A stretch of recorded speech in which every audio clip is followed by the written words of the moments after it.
why is it that pretty much all of the examples of toxic masculinity from the past, promiscuity, sexual entitlement, hyper-independence, are all traits that are now regarded as boss girl feminist power?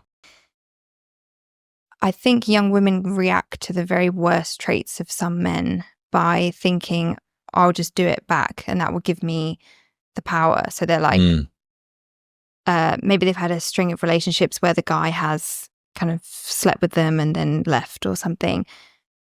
And then they think, yeah, I'll just do that to the next guy. I think they're probably also the traits that get you popularity online.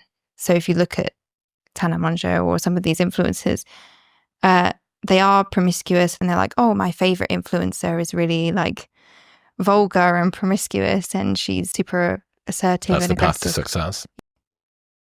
Well, I often think now, if you're like a reserved young woman who's modest, you're now shamed. And I think that's what tends to happen is you look at promiscuity becomes so popular and normalized.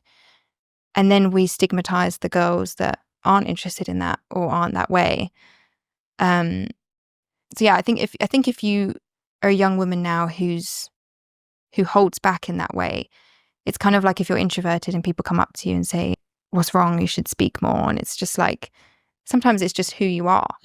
So I think it's the incentives again. You're almost punished socially if you're modest and shy and not super assertive and masculine, because people think you've got your like healing work to do. You need to become more confident and like sexual and like get rid of all your reservations and like repression. People think you're just like a repressed person rather than... Everybody should be Tana Mongeau.